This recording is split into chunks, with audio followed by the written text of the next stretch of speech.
Okay? Okay, sir. Opo. Alright. So again, my name is Sir Mads, ang inyong APAN teacher. Baka meron pa rin hindi nakakakilala sa akin dito na ako pala ang kanilang APAN teacher. Okay? So again, good afternoon everyone. Po. Tama.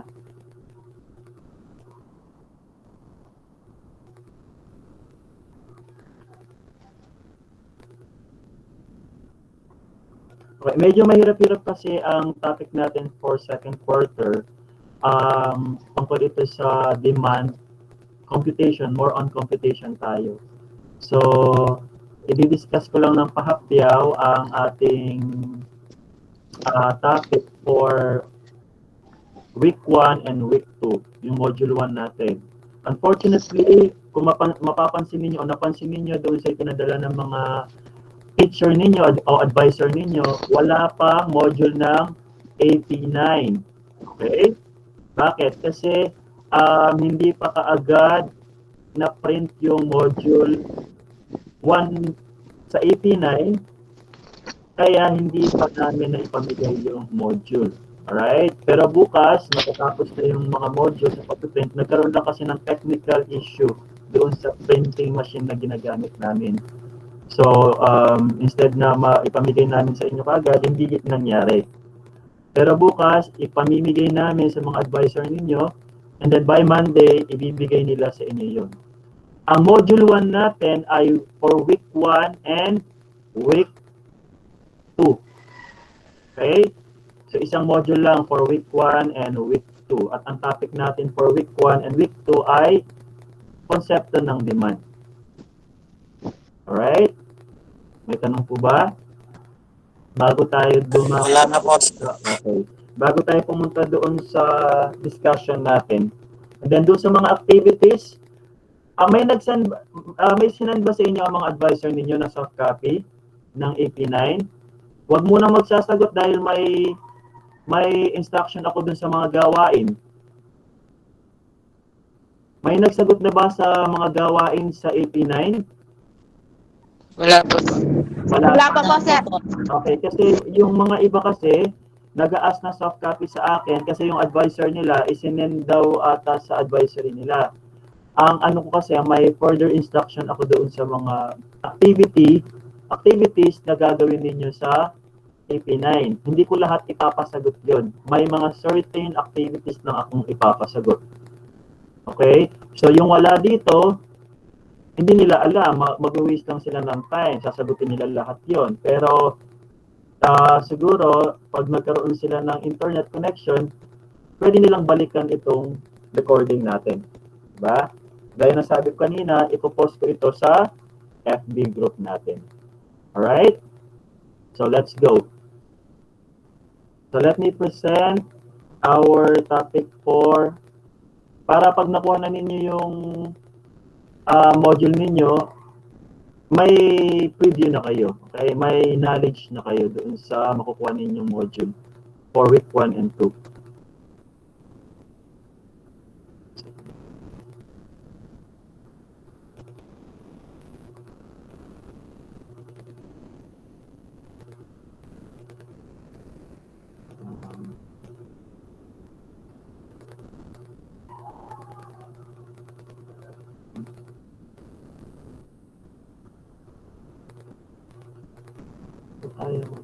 Sandali lang ha, i-share ko lang yung ano.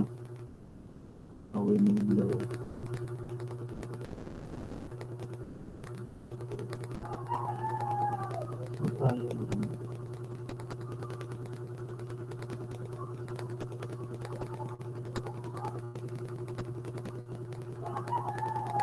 Ayan, kita po ba ang aking screen? Yes, sir. Okay. So, ang topic natin for week 1 and week 2 ay ang demand at ang mga mamimili. Okay, do you have any idea kung ano ang demand?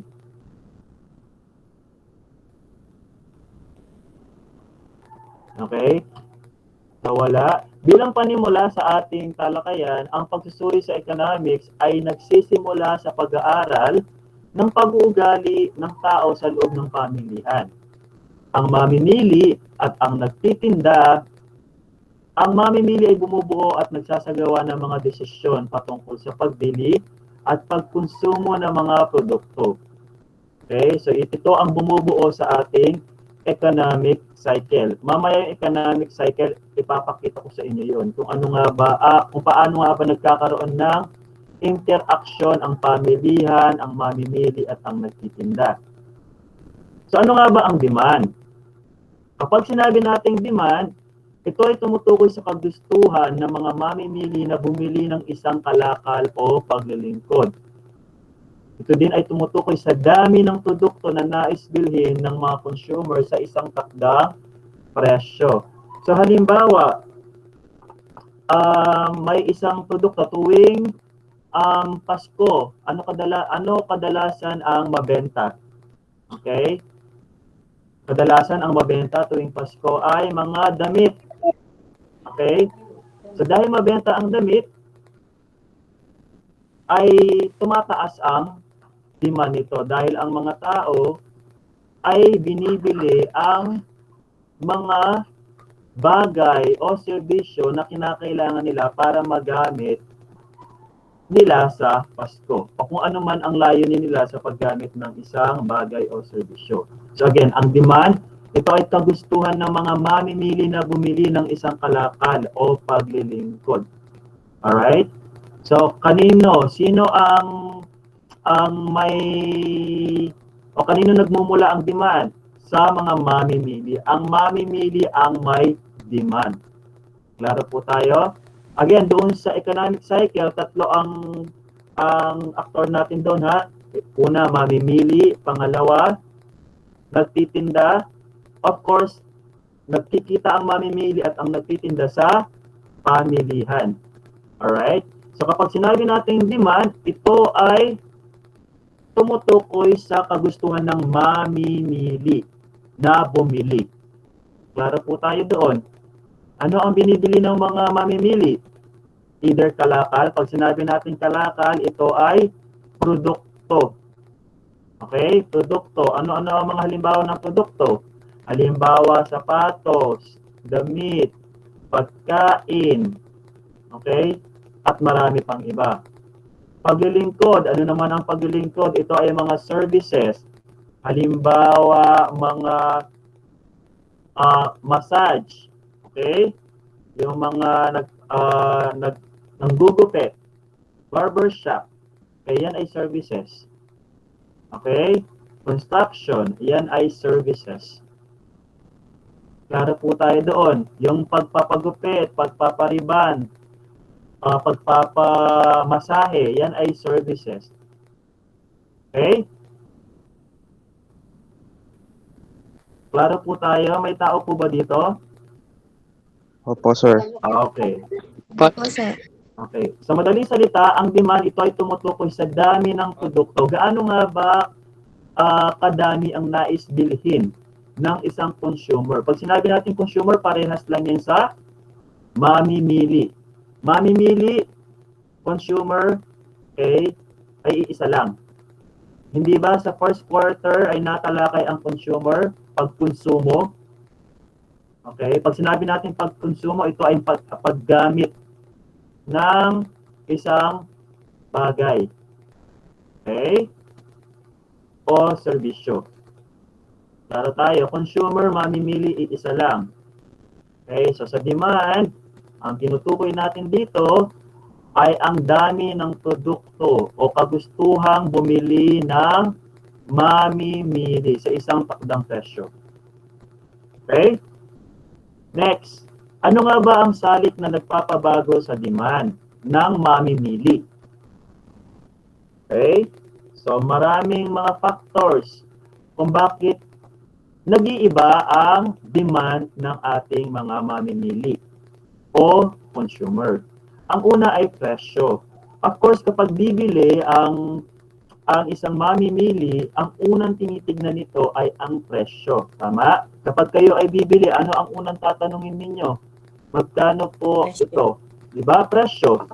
Kapag hindi swak sa budget mo, ang binibili mo, halimbawa damit, ay hindi mo na siya bibilhin. Pero kung marami kang pera, kahit magkano pa ang halaga nito, mahal man ito o mura, okay, ay bibilhin mo. Doon pumapasok naman ang depresyong salik. Depende ito sa gamit na paggagamitan mo doon sa bagay na bibilhin mo o serbisyong iyong bibilhin. Okay? So again, dalawa. Okay, ang salik. Una, presyo, depresyong salik. Okay, sa presyo, matik na yan, yung price mismo ang tinutukoy natin dito. Halimbawa, 100 pesos, ganun. Okay? Sa depresyong salik, 5 ang pinag-uusapan natin dito. Sa depresyong salik, kung bakit nag-iiba ang demand ng mamimili. Ang una ay kita ng mamimili. Alright? Nakakasunod po ba? Opo. Okay. Kita ng mamimili. May tinatawag tayong normal goods at inferior goods. Alright? Pangalawa, populasyon. Meron tayong tinatawag na bandwagon effect naman. Sinabing bandwagon effect, ito yung kung ano yung uso, binibili ng tao kahit hindi kailangan ng mamimili. Halimbawa, uso ang iPhone XR, ganyan. Kahit hindi kailangan ng tao, mamimili, binibili niya kasi uso. Okay? Yan ang tinatawag na bandwagon effect. O, halimbawa, may sale sa SM. Okay? Tapos, dahil sale, mura, nakita niyang uso ang mga bags, okay? Makikisali siya doon sa sale na bag. Bibili siya kahit hindi kailangan. Pangatlo, presyo ng mga kaugnay o kapalit na produkto. So, halimbawa, kape at asukal. Okay? So, ito ay magkaugnay na produkto. Kasi hindi ka naman pwede magkape na walang asukal. Alright? Ano pa ba ang magkakaugnay na produkto? Magkaiba ang kaugnay sa kapalit, ha? Kaugnay na produkto, halimbawa, asukal at kape, kasi palaging tandem ang dalawang yan. Hindi mo pwedeng gamitin ng isa, hindi mo pwedeng hindi bilhin ng isa kung wala yung isa. Halimbawa, kape at asukal. Alright? Kapalit na produkto naman, ano naman ang tinutukoy natin sa kapalit na produkto? So, halimbawa, pero parehas ang gamit. Ha? Halimbawa, safeguard. Okay, safeguard. So, dahil minsan, ang safeguard ay mahal, kung minsan, ay naghanap na lamang ng mas murang presyo ang isang mamimili. Okay, halimbawa, ng pandemic, alcohol. Di ba? Alcohol. So, ano ang kapalit na produkto ng alcohol? Okay, so, maghanap ng ibang brand. Pero parehas ang gamit. Malinaw po ba dun sa kaugnay at kapalit na produkto? Magkaiba yan, ha? Presyo ng mga magkaugnay na produkto, ito yung dalawang produkto na hindi pwedeng paghiwalayin. Dapat parehas mo silang bibilhin para magamit mo siya. Kaya halimbawa, kape at asukal. Kapalit na produkto naman, ito ay isang produkto, kung hindi afford bilhin, ay maghahanap ka ng ibang produkto pero parehas ang gamit. Okay? Halimbawa, safeguard, papalitan mo siya ng mas mura. Ano ba ang mas mura sa safeguard? Palmolive, baka mas mura ang Palmolive na sabon. O kaya Perla, mag-Perla ka na lang. Double purpose pa ang Perla, di ba? Pwedeng panlaba, pwedeng pangligo. Di ba? Ganyan ang mga matatanda. Huwag ka na mag-safeguard, mag-Perla ka na lang. Di ba? So, yun ang tinutukoy natin din. Panlasa. Ano naman ang panlasa? Ito ay tumutukoy sa taste ng mga tao. Halimbawa, gupit. Gupit. So, ano ang nauusong gupit dati? Nung kayo ay pumapasok pa, faded na gupit. Fade na gupit. Diba? Halimbawa, ang uso ay semi-kalbo. Okay?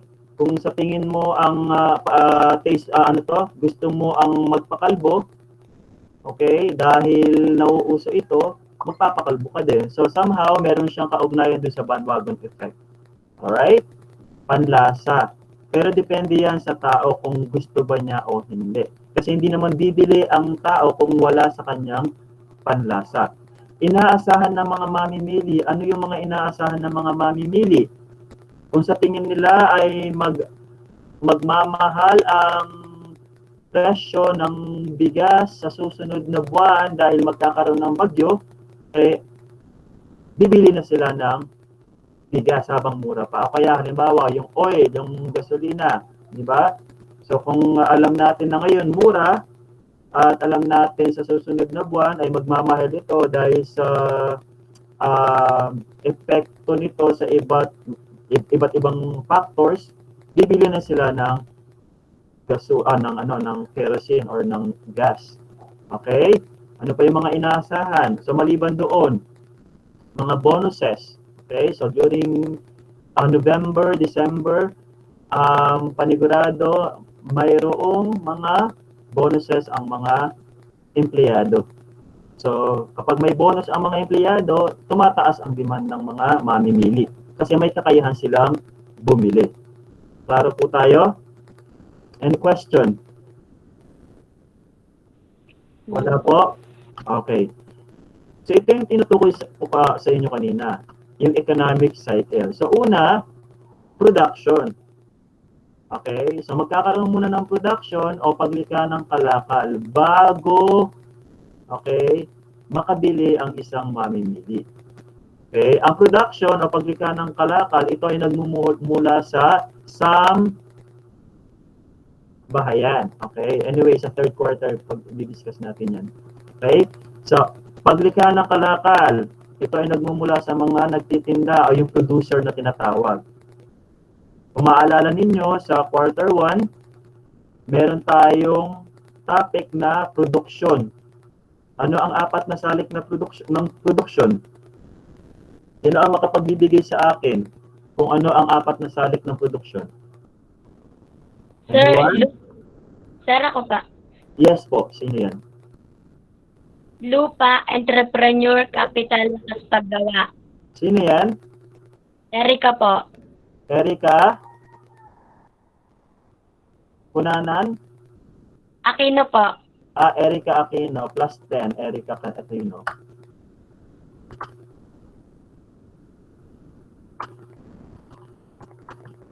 Okay, thank you, Erika. Yes, tama yun. So, lupa, paggawa, kapital, at entrepreneur ang apat na salik ng production. Okay? So, nandun ang producer. Okay? Yung entrepreneur. Next. Hindi ko na kailangan i-discuss yung apat na salik na production dahil pinag-aralan ninyo yan mula sa self-learning module ninyo. Next, distribution. Pagbebenta o pamamahagi ng kalakal. So, mula sa sa producer, ibebenta nila yan sa pamilihan. Okay? And then, consumption. Ito yung pagkonsumo. Paggamit ng kalakal. Okay? And then, iikot lang yan. Yan ang economic cycle natin. Produce, distribute, consumption. Pag naubos na ang supply, babalik na naman sa produce, yung production, o paglikha ng kalakal. Malinaw po ba? Malinaw po ba? Apo, sir po. Okay. Tandaan ha, habang tumataas ang demand, okay, sa isang produkto, mabilis maubos ang produkto. Ibig sabihin, okay, kailangan ulit gumawa ng producer ng produkto na may mataas na demand. Okay? O ito, hindi ko na to di-discuss. Now, pag-usapan natin ngayon ang batas ng demand. Okay? So, ang batas ng demand, ito ay tumutukoy sa mataas ang demand ng isang kalakal kung mababa ang presyo nito. Bumababa ang demand ng kalakal kung tumataas ang presyo. Okay, paano nga ba to? Discuss ko, ha? So, kapag mataas daw ang demand ng isang kalakal, iyan ay dahil sa mababa ang presyo nito. Meron silang magkasalungat na relasyon. Inversely proportionate. Okay? Naintindihan ninyo? Okay, pakita ko yung ano, ganito siya. Paano nga ba yung inversely proportionate?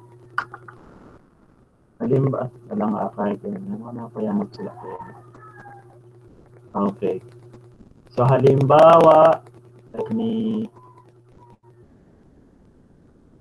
Ayan. Ganito siya ha. Isulat ko na. Kapag mataas daw ang demand ng isang produkto, nakikita po ba ito? Itong puti? Yes po. Sandali ha. Maliit po ba o malaki? Yung nakikita ninyo? O hindi? Sakto lang, kita po ba? Nakikita niyo yung araw na ginagawa ko? Opo. Okay. Wala man. Okay, thank you. Kapag ang demand daw, o tumataas daw ang demand, let's say demand ha, demand. D for demand. Klaro tayo? Kapag ang demand ay tumataas, yan ay dahil daw mababa ang presyo. Okay? Sa madaling salita, kung ang presyo ng isang produkto ay mababa, tumataas ang demand nito. Malinaw po ba? At kapag ang presyo naman ay mataas, bumababa naman ang demand ng isang produkto. Klaro po ba? Sa madaling salita, sila ay may magkasulungat na relasyon. Ang demand at ang presyo ay magkasalungat ang kanilang relasyon. Nakukuha po ba? Of course, ceteris paribus daw. Anong ibig sabihin ng ceteris paribus? Anyone? Anyone? Kung sinong nakakaalam ng ceteris paribus? Ang ceteris paribus, ito ay nangangahulugan na lahat ng ibang salik ay hindi nagbabago maliban sa presyo. Hindi ba kanina pinag-usapan natin yung ibang salik maliban sa presyo? Tama? Magbigay nga kayo kung ano yung mga salik maliban sa presyo. Panlasa. Panlasa. Ano pa? Inaasahan ng mga mamimili. Inaasahan ng mamimili. Ano pa? Ito sila oh. Kita ng mamimili. Populasyon. O, nabanggit na lahat. Okay? Klaro po ba? Kung ano ang ceteris paribus? Dito, sa batas ng demand, tanging presyo lamang ang nakakaapekto sa pagbabago ng demand. Klaro? Klaro po ba? Apo. Okay. O, sige, question. Kapag ang presyo ng isang kalakal ay tumataas, ano ang epekto nito sa demand? Bumababa. Bumababa. Kung ang presyo naman ay mataas, ano ang epekto nito sa demand? Bumababa. Yes, inulit ko lang yung tanong, di ba? Gusto kong malaman kung talaga nakikinig kayo.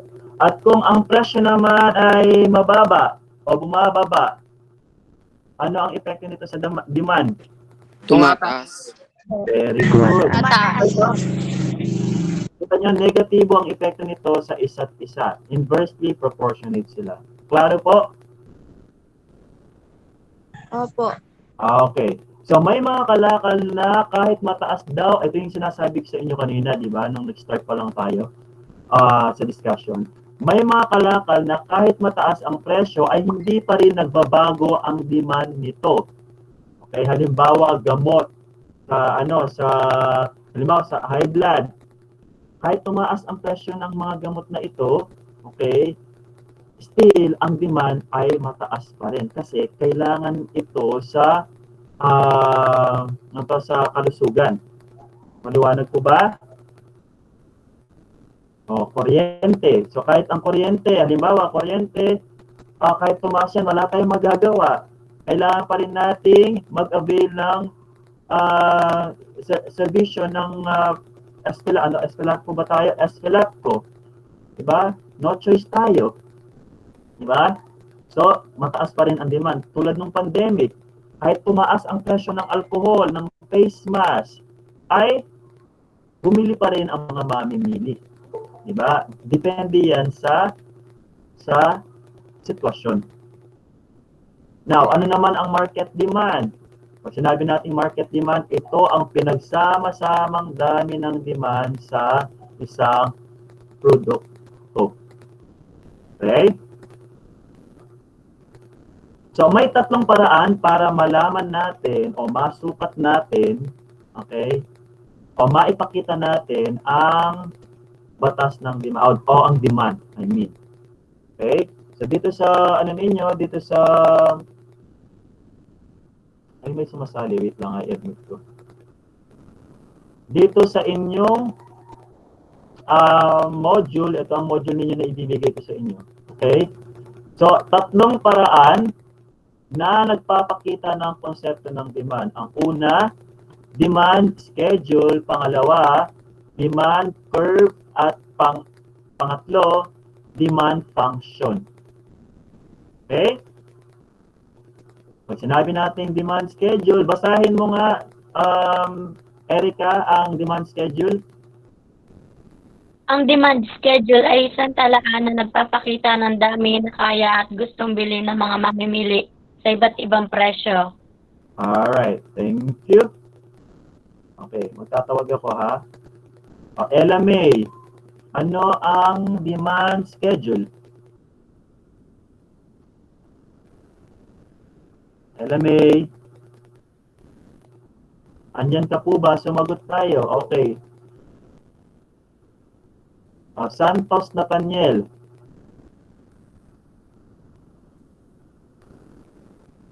Okay. So when we say demand schedule, ito ay isang talaan. Alam naman ninyo kung ano ang talaan, tama? Alam niyo po ba kung ano ang talaan?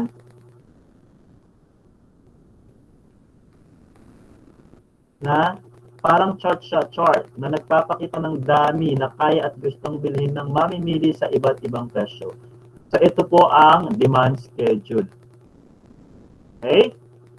So ang presyo natin, demand schedule ng candy, so ang presyo natin ay 5 pesos, 4 pesos, 3 pesos, 2, 1, of course, ito, ano na to, 0 yan. Okay? Demand, quantity, o quantity demanded. Okay? Q, ang symbol natin for quantity demanded. Ano ibig sabihin ng quantity demanded? Ito ang dami. Dami na kayang bilhin ng mamimili. Kung ang presyo natin ay 5 piso, 5 piso, ang dami o demand quantity na kayang bilhin ng isang mamimili sa presyong 5 piso ay 10. Kung 4 na piso, 20. Kung 3 piso, 30. Kung 2 piso, 40. Klaro po ba tayo? Anong napansin ninyo sa demand schedule? Pabaliktad, sir. Pabaliktad. Ibig sabihin, doon sa batas ng demand, ibig sabihin, Ang demand, bababa. Magkasalungat. magkasalungat. Anong ibig sabihin nun? Tumataas ang bumababa ang presyo. Sino yun? Sino yun? Si Alexandra ba yun? Si pamilya sa akin ng boses eh. Si, sa honesty? Si Lois? Si Lois niyo. Lois, ikaw ba yun, Lois? Opo, sir. Sige, ano sinasabi mo? Tumataas ang demand, bumababa ang presyo. Baliktad ka. tumataas ang presyo, bumababa ang isang demand. Okay, so habang tumataas ang presyo ay bumababa naman ang Demand. demand o quantity demanded. Okay? At kapag bumababa naman ang presyo ay tumataas ang demand o Demand. quantity demand. Thank you. Okay?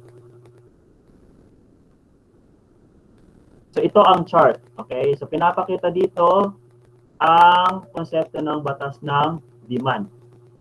Naintindihan po ba? Next.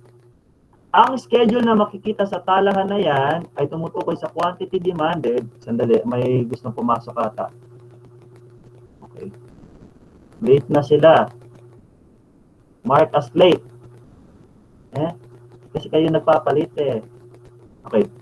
Ay tumutukoy sa quantity demanded para sa candy sa iba't ibang presyo. Malinaw na ipinapakita dito ang magkasalungat na ugnayan ng presyo at quantity demanded ng candy para sa mamimili.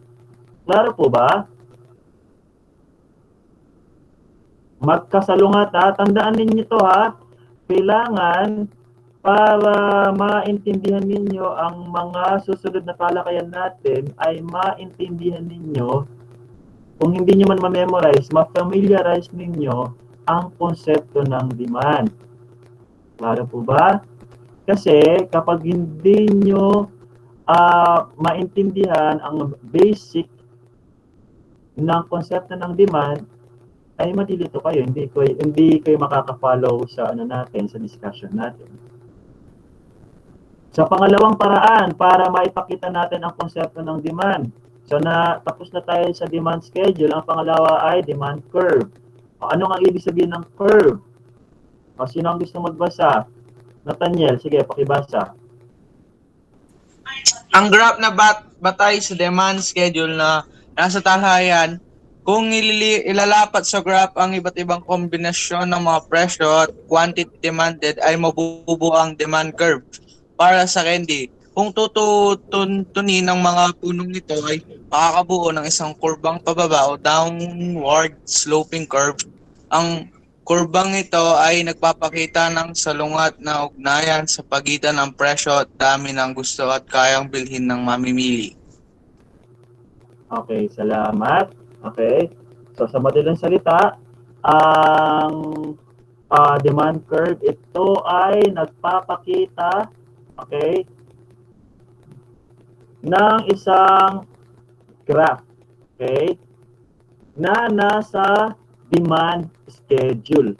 So base doon sa demand schedule ninyo, ay makakabuo kayo ng isang graph. Kaya nga demand curve, graph ito. Ito ay isang grafikong pamamaraan na nagpapakita sa ugnayan ng presyo at ng presyo at ng demand. Okay? Ayan. So ito ang demand curve natin. Alright? So presyo ng candy sa piso. Ayan siya. Okay? Ito naman ang quantity demanded. So kung ang presyo natin, okay, binatay natin itong demand curve na ito, gumawa tayo ng graph mula sa demand schedule. Malinaw po ba? So mula dito sa 5 pesos, ang dami nito ay gaano kadami? 10. Ito 10 to ha, 10, 20, 30, 40, 50, 60. Klaro po ba? Klaro? Apo. Okay. Nakikita niyo yung ano ko, yung course, yung itong cursor ba to? Tawag ba dyan? Cursor ba? Yes po, yes Okay, po. nakikita na? Okay. Pamo, i-admit ko lang parang late.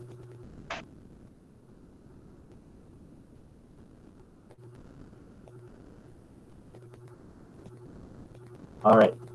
So again ha.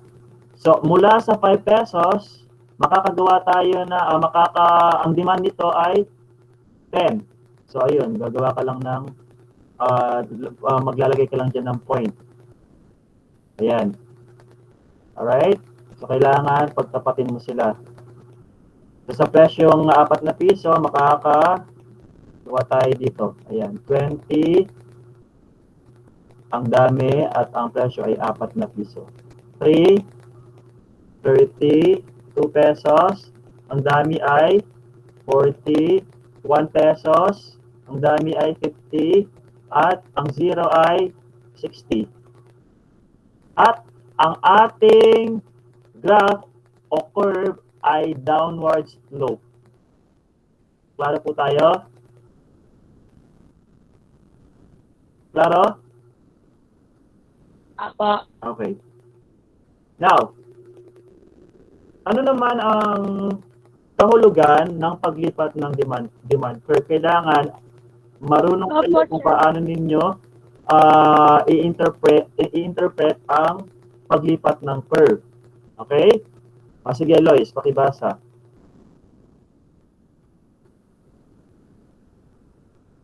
Lois? Okay. So, nagkakaroon ng paglipat ng demand curve kung nagkakaroon ng pagbabago sa demand ng isang kalakal. Paglipat, Ano daw? Putol-putol siya, no? So, nagkakaroon ng paglipat ng demand curve kung nagkakaroon ng pagbabago na sa demand ng isang kalakal. Kapag ang ating curve ay lumipat pakaliwa, ang ibig sabihin nito ay bumababa ang demand nito kaliwa. Saan ang kaliwa natin? Ito, di ba? O, ito ang left hand natin, ha? Pakaliwa. Okay, mula dito sa graph, mamaya papakita ko sa inyo. At kapag ang ating curve naman ay lumipat pa kanan, ay tumataas naman ang demand ng kalakal. So, ganito lang ang aanuhin ninyo. Okay?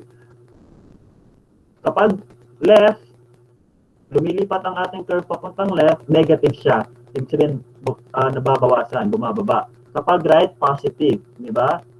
Tumataas ang ating demand ng kalakal. So, ito siya. So, ito. So, mula sa D1, nakikita niyo ba ito? D1. Ang D1 ay ang pulang graph. Okay? Yung linya, pulang linya. Nakita ninyo? D1. Ito yung original na demand. Klaro? At kung mapapansin ninyo, ang ating graph, okay, ang demand curve ay pumunta sa kanan. So, ito ngayon ang D2. Okay? Kapag ang ating curve ay papuntang kanan, ang ibig sabihin nito ay tumataas ang demand. Klaro po ba? Klaro po ba? Kung mapapansin din ninyo, parehas lang din ang presyo. Klaro? Klaro? Opo. Okay. Baka kasi pumunta tayo sa ibang slide, hindi nyo naiintindihan. Paglipat naman ng demand curve sa kaliwa, mula dito sa D1, yung pulang linya, okay, papuntang kaliwa. Ayan. Ito. Ayan na yung tinuturo ko, ha. Papuntang left, yung D2.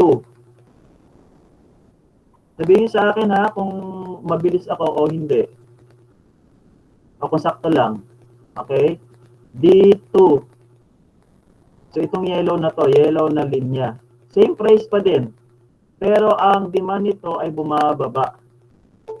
Okay? Mula sa presyong 5 piso, ang dami ng demand ay nasa 10. Okay? Dito sa D2, ilan na lamang? Wala. Sa presyong 5 piso, 0 na ang presyo. Okay? Ang demand, I mean. Maliwanag po ba? Okay. Apo. Next. Matalinong pagpapasya, pagtugon sa pagbabagong demand. Mas makakabuti daw kung hindi agad susunod sa uso upang hindi agad magkaroon ng malaking pagbabago sa demand. Okay? Kasi tandaan ninyo ha, yes, sa batas ng demand, kung minsan, di ba sinasabi natin sa batas ng demand, kapag ang presyo nito, kapag ang presyo ng kalakal ay mababa, tumataas ang demand. But yan ay sa batas ng demand. But in reality, kapag ang presyo nito ay tumataas, okay, ay kapag ang demand nito ay tumataas, alright, ang presyo nito ay maapektuhan, tumataas ito. Okay? So, sa next topic natin, iyan pag-uusapan. Alright? So, kailangan daw kapag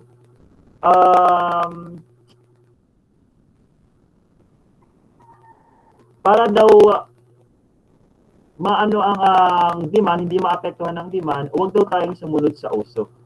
Okay? Para hindi maapektuhan ang presyo nito. Okay? Matutong tipirin ang kita. Ang labis na paggastos ay hindi mainam. Bago bumili ng kalakal, humanap at tignan ang presyo ng kahalili at kaugnay na kalakal.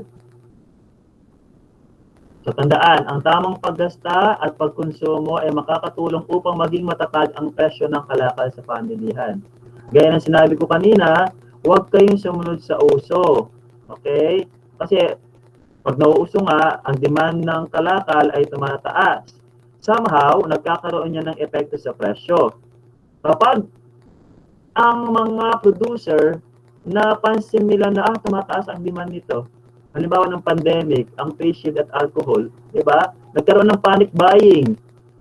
Ang mga tao akala nila mauubusan sila. Di ba? Mauubusan sila ng alcohol, ng face mask. Anong ginawa nila? Nag-panic buying sila. Alright? Bumili sila ng sobra-sobrang mga produkto na hindi naman nila kailangan. Halimbawa, alcohol. Bumili sila ng isang box. At ang iba doon na inago-hoarding, nagtatago ng mga produkto. Yan ay nakaka-apekto sa presyo ng isang kalakal. Alright? Kaya nga noon ako, during pandemic, sinasabi ko sa asawa ko, huwag kang mag-panic buying dahil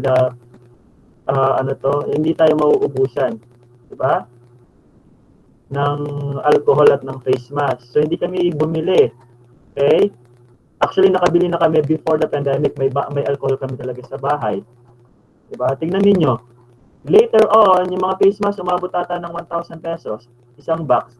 Later on, sumobra naman ang supply ng face mask. Magkano na lang ang face mask ngayon? Diba? Bumalik ito sa dating presyo nito. Diba? Baka mas mura pa ngayon. So, tandaan ninyo ha, kapag nauuso ang isang bagay, huwag kayo kaagad bumili. Hintayin nyo munang kumalma yung sitwasyon na hindi na masyadong uso yun tsaka kayo bumili. Panigurado yung presyo ay mas mababa. Okay? Pero, again ha, huwag kayong papalito doon sa realidad, doon sa konsepto. Ang binabanggit ko lang ngayon yung realidad, kung ano yung nangyayari sa realidad. Pero sa konsepto ng demand, kapag bumababa daw ang demand, yan ay dahil tumataas ang presyo ng isang kalakal. At kapag tumataas naman ang demand, yan naman ay dahil sa bumababa ang presyo. Magkasalungat ang ugnayan nito. Konsepto yon, concept. Pag sinabi natin concept, okay, yan ay sa isip lamang. Okay? Naintindihan? Sa libro lang yung nakasulat. But in reality, magkaiba ang nangyayari o iba ang nangyayari. Malinaw po ba doon sa gusto kong sabihin? Maliwanag po ba? Apo. Yes, sir. Okay. So now, tapos na ako dito sa discussion natin. Pupunta ngayon tayo sa activities. Marami-rami kasi mga activities nito. Wait lang ha. Wait si Ivan. Okay. So ganito ang itsura ng module na makukuha ninyo. Hindi na katulad na dati na masyadong colorful. Hindi nyo lahat sasagutin ang nasa module ninyo. Klaro po ba? Huwag ninyong sasagutan ang subukin. Ito. Huwag nyo na sasagutan ang subukin. Okay? Balikan. Huwag nyo na sasagutan ang balikan. Alright? Ito, huwag nang sagutan to. Ang sasagutan nyo lang ay 3 activities. Diba? Mas maganda kung nag-attend ka ng Google Meet natin, hindi sayang ang pagod mo. Dahil pag hindi ka nag-attend ng meeting natin, baka lahat sagutan mo yan. Diba? Now, ano po ang sasagutan? 3 lang. 3 activities lang ang sasagutan for gawain. And then yung other performance task na yun. So, ano ang sasagutan? Take note ha.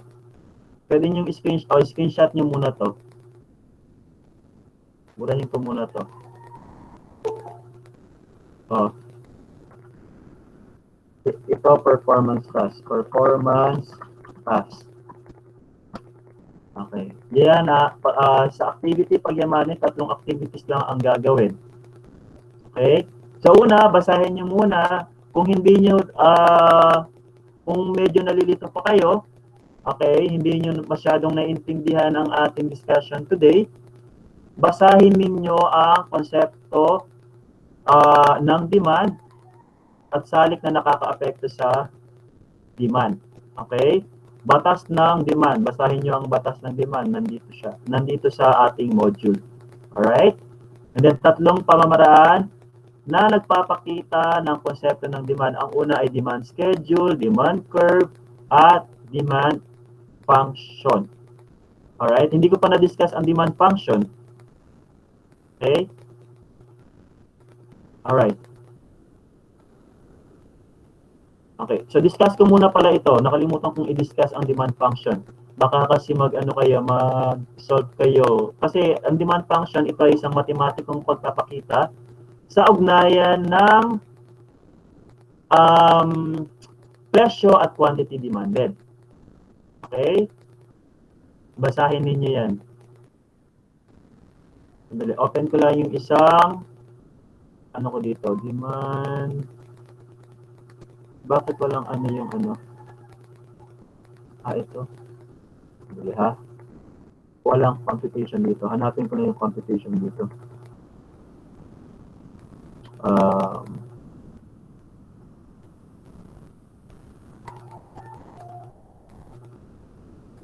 Okay. Hold on.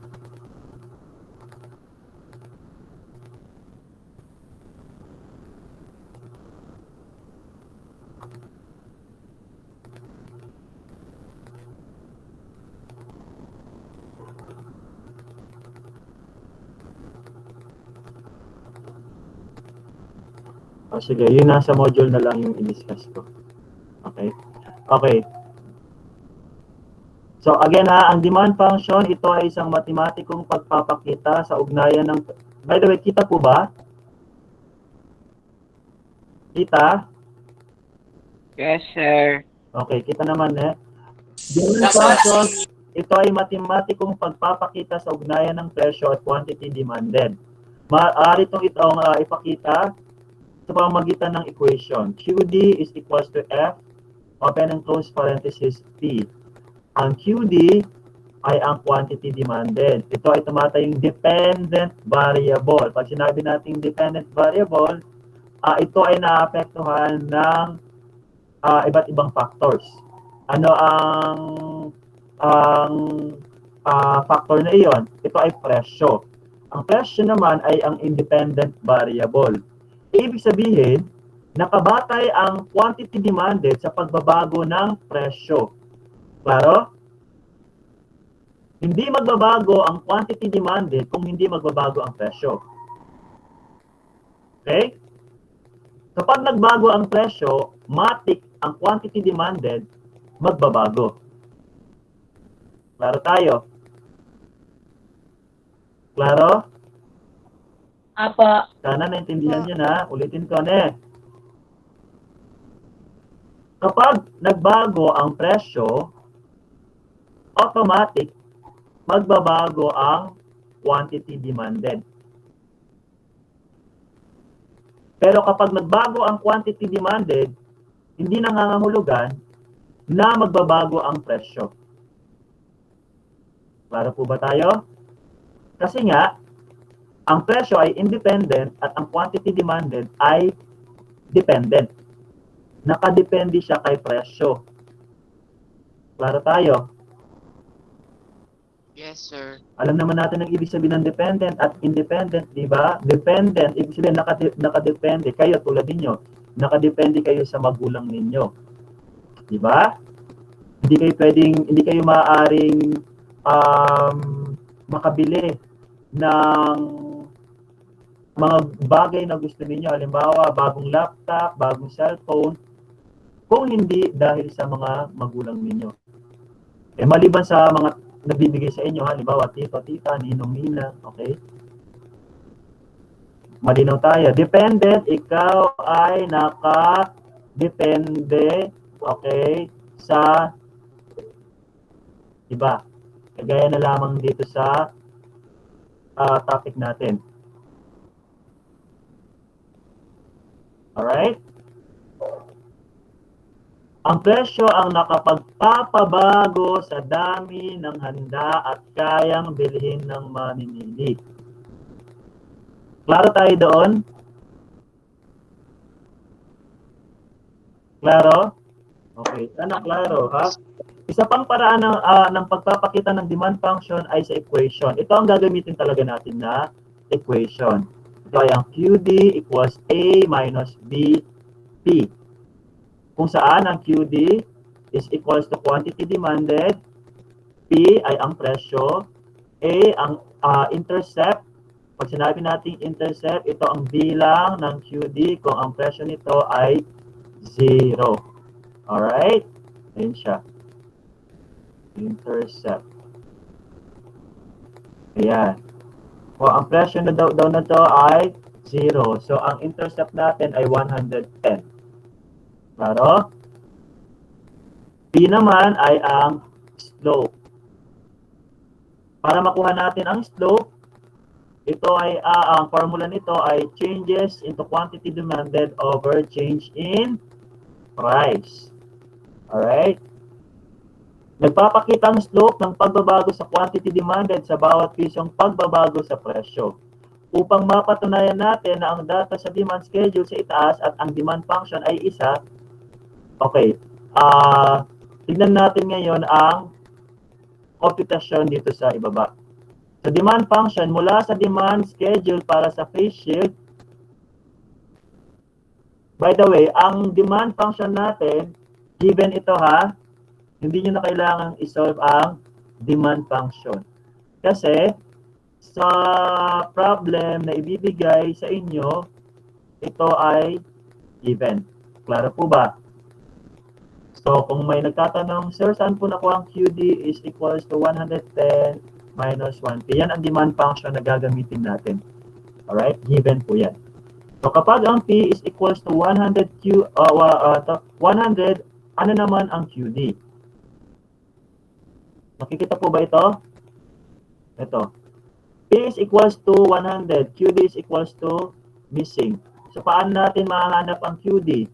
So, gamit ang formulang ito, alright, ay mahanap natin ang quantity demanded. So, QD is equals to 100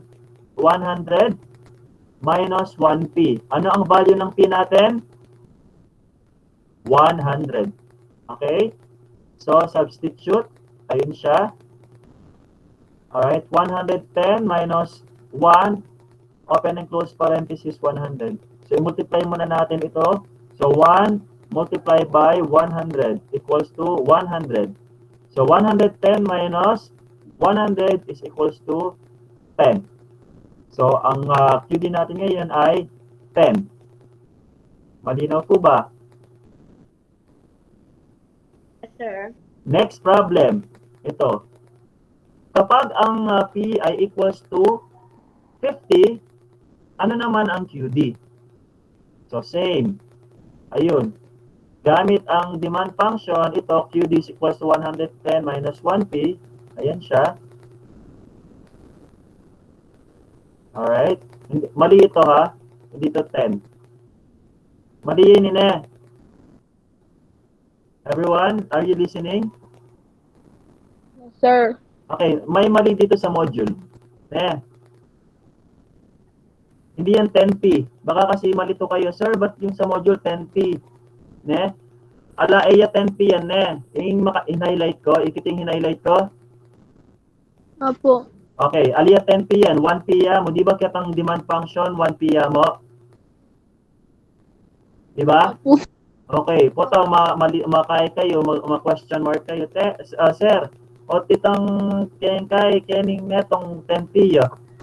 Aliya, kaya mo yan, 1P ya mo yan, May typo error ya mo. Okay. Klaro tayo? Punta ka yan, i-post yan at mali yan eh. Ako, mag-post kung nano-nano. Alright?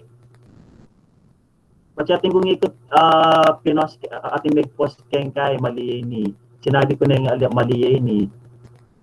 Lagot siya ka ako. Alright. So, QD is equals to 110 minus 1 multiplied by 50. Again baka magtaka kayo, sir, ba't 1 lang yan ay dun sa taas 10? Kasi nga, mali po ito, Pinapauna ko na sa inyo, mali po yan. Alright? So, kaya 1 ito. Kasi dito tayo magbe-base. Klaro? Saan nakuha itong P? Ay, itong 50. Saan nakuha yung 50? Yung naka-open and close parenthesis? Ito?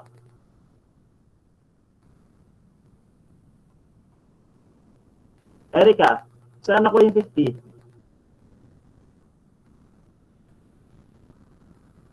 Presyo. Sa presyo. Kasi dito, nakalagay, given sa problem natin, di ba? P is equals to 50 sa presyo. Ayan. So, 1 multiplied by 50 is equals to 50. 110 minus 50 is equals to 60. Tagliya mo na. Klaro po ba? Klaro po ba? Yes, sir. Yes, sir. Okay. So, gamit ang demand function, maaaring makuha ang dami ng quantity demanded kung may given na presyo. So, ang gagawin ninyo, i-substitute ang presyo ng piso sa variable na P at i-multiply sa slope na minus 1 or negative 1. Ang makukuha ang sagot ay ibabawas sa 110. Mula rito ay makukuha. Okay, atin tang diniscuss dito. Okay? Pota malito kayong basa niya pa yan. Basta naintindihan niyo yung discussion ko dito, yun na yun. Alright? Any question? Any question? So halimbawa naman ganito, ang P ang nawawala, QD ang meron. Ano ang gagawin natin? Sige, ganito ang gagawin natin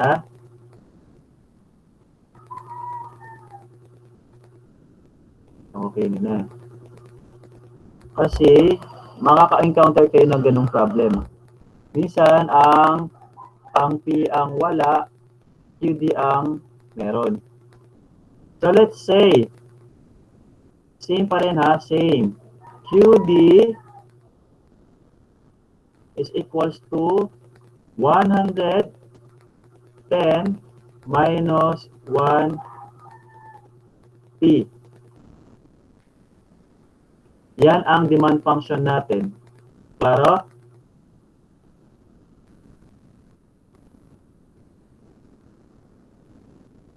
Kita po ba?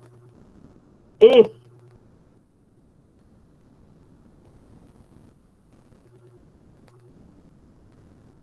QD magkasakit ko kayo ni? Ano? Kita na akong PowerPoint presentation.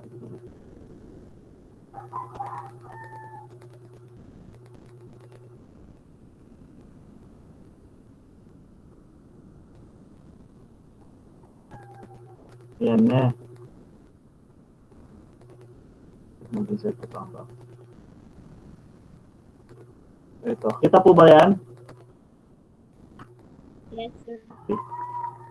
Q, halimbawa, QD is equals to 110 minus 1P. If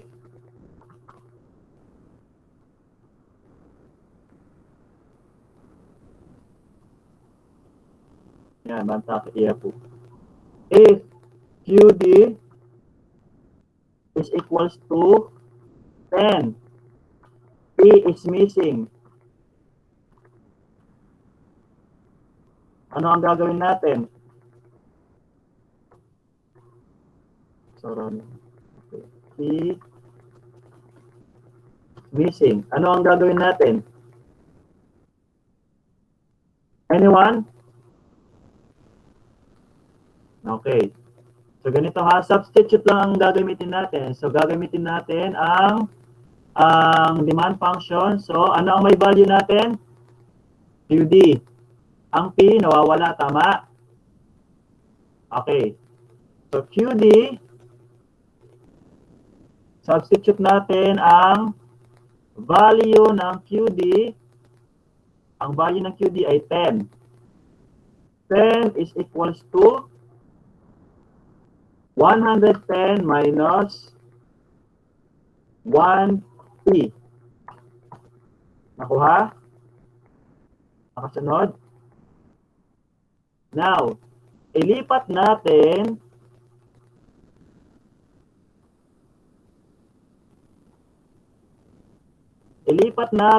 ang 110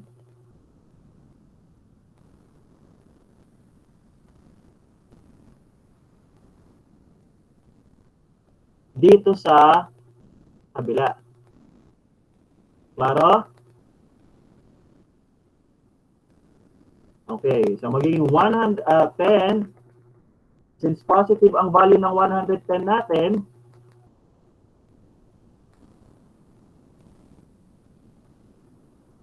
since positive ang value ng 110 natin, magiging negative siya. So, 100 minus 110 equals negative 1P.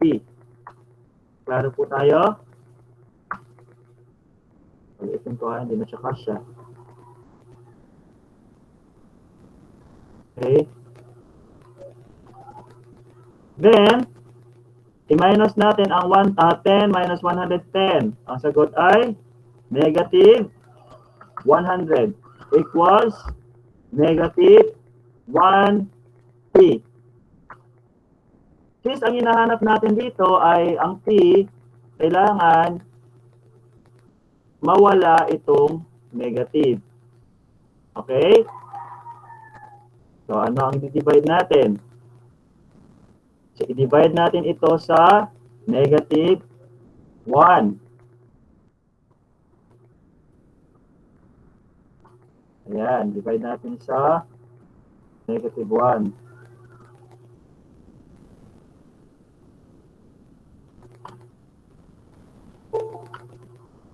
So, ano na paliitin pa natin pa mga ito. Ano na may pumapasok. Ayan. So, ayan. So, divide natin sa negative 1. Ayan. And then, negative 1. I-cancel natin yan. I-divide natin. So, negative 100 divide by negative 1. Ang sagot ay 100 equals negative 1 minus 1 equals positive P. So, ang sagot natin ay 100. Klaro po ba? Nakasunod? Nakasunod po ba? Yes, sir. Alright, thank you sa sumagot. Kala ko wala na akong estudyante. Alright? Diba? Super dali lang. Now, balik tayo dito sa activity natin. Okay? So, hindi po lahat sasagutan ang activity natin sa module. So, ang sasagutan nyo lang ay ang basahin ninyo to ha, kasi hindi nyo masasagot yung mga papagawa kung hindi nyo babasahin yan.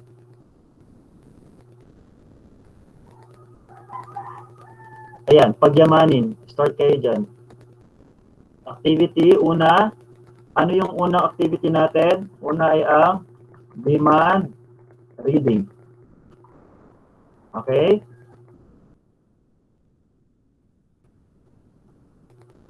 And then, itong pangalawa, i-demand,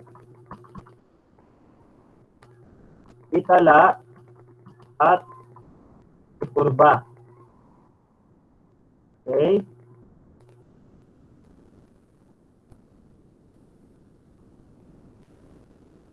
I-demand, itala, at ikurba. And then, mag-compute tayo. Number 3, mag-compute tayo. So, yun lang ang gagawin ninyo na activity. Tatlo lang ha. Demand reading, i-demand, itala, at ikurba, at mag-compute tayo. Klaro? Klaro po ba? Yes, sir. Alright. Next.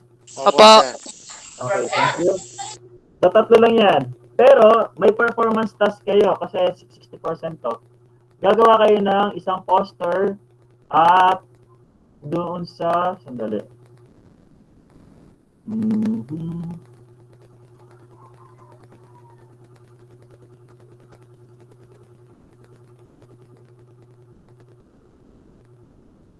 Subuan.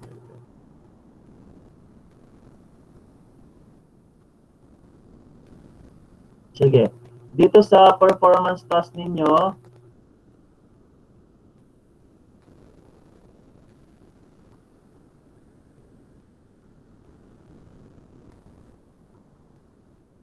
okay, written na lang ang gawin ninyo dito. Supposedly, ano to eh, i-video ninyo yung sarili ninyo. So, unahin ko muna yung poster.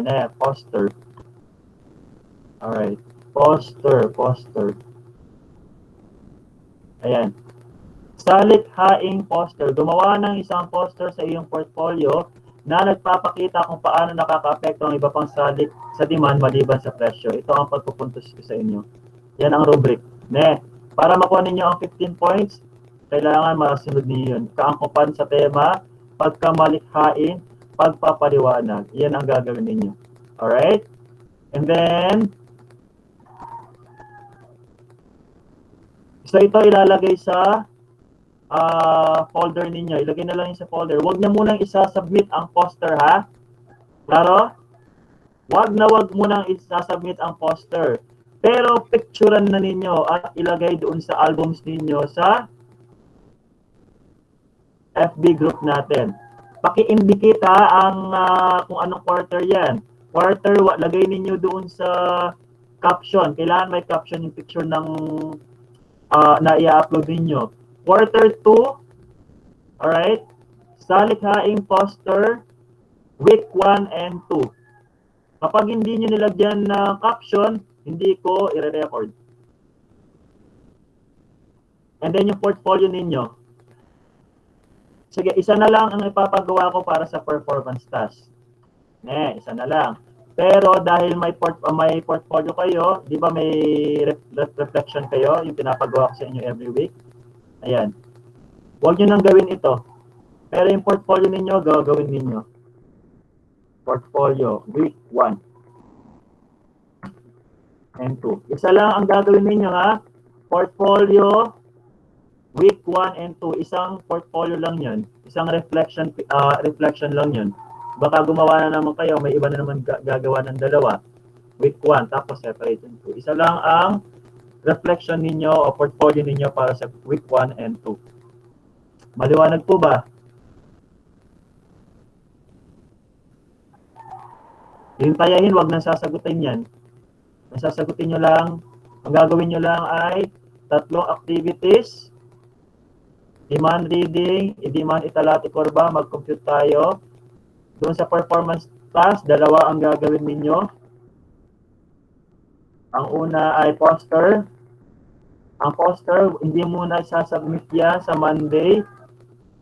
Okay, isasubmit ninyo yan o i-compile ninyo yan sa folder ninyo para sa at the end of the quarter, doon nyo isasubmit sa akin. Pero pipicturean ninyo yan at ilalagay sa albums ninyo. I-upload ninyo yan.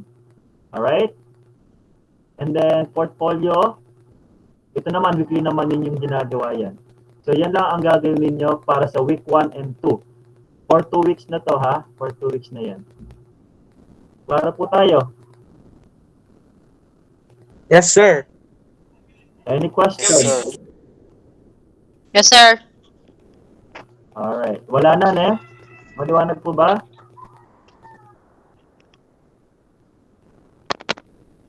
Maliwanag po ba? Yes, sir. Wala na. Was sir. Okay. Please lang ha, doon sa mga requirements ninyo, yung mga late, alright? Alam na ninyo kung ano ang consequence ng ano ninyo na maging grade ninyo for quarter 1. Baka wala na kayong module na sinubmit, tapos wala pa kayong performance na sinubmit for quarter 1, wala akong grade na maibibigay sa inyo. Kung kulang-kulang naman yung performance test ninyo, ay performance task ninyo na sinubmit, may epekto yun sa grade ninyo. Kung late naman kayo, as I mentioned before, may deduction na doon sa score na ibibigay ko sa inyo.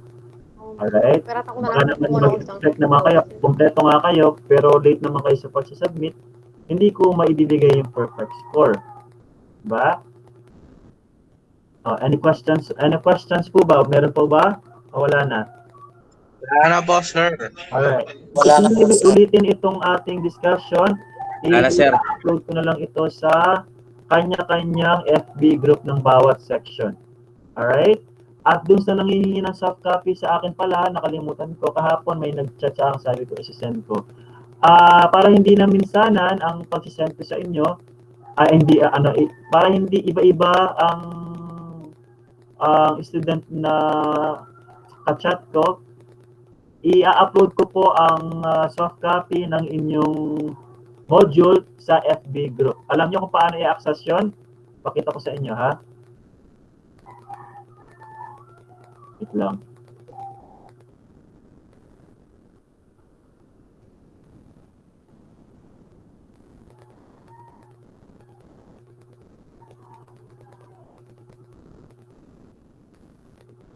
Alright, kita po ba yung screen ko?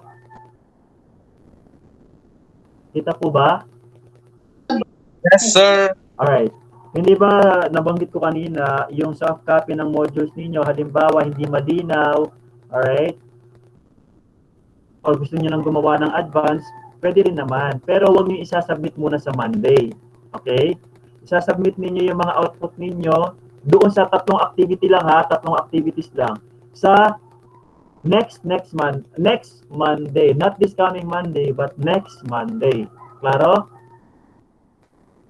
So dito ko Yes, sir. i-upload. Punta lang kayo sa group ninyo, halimbawa 9 Ezekiel, punta kayo sa files, alright? Makikita nyo doon yung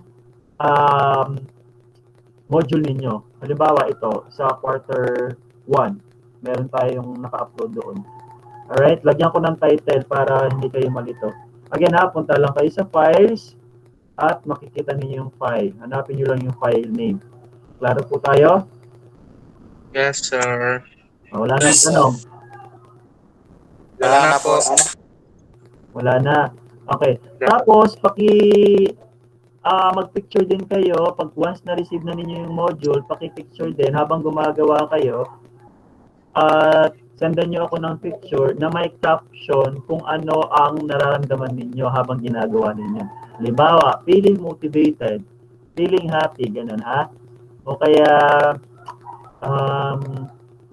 feeling difficult, ganyan. Diba? Basta sendan nyo ako ng may grade po yun. Alright? Question po, wala na? Wala na po, sir. Alright, paki-open po ng camera, magpipicture po tayo.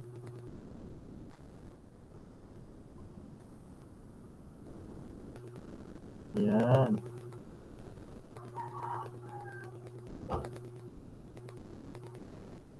Ayan.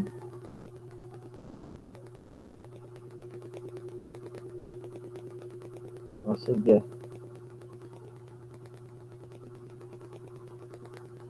Madilim na eh. Picture po tayo ha. O, nagmanagkas ken, pakinyula rin kaya kayong kain eh. Kayot, ating kumakakit managkas. E ako managkas po, tadamdaman na kayo. Alright, wait lang ha. Ready na ba? O, sige, wait lang.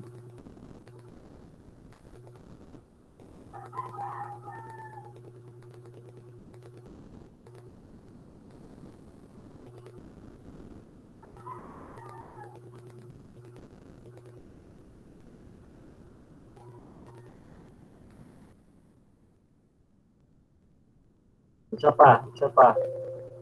Mag-smile kayo ha, dapat naka-smile kayo.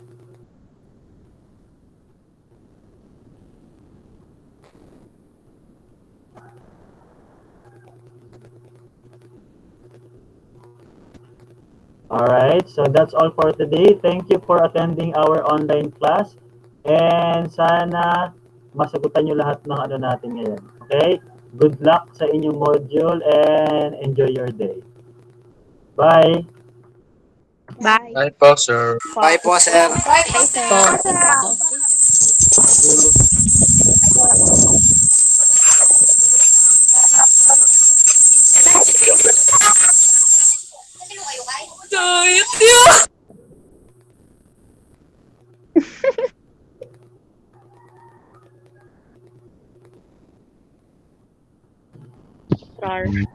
Sige po, sir.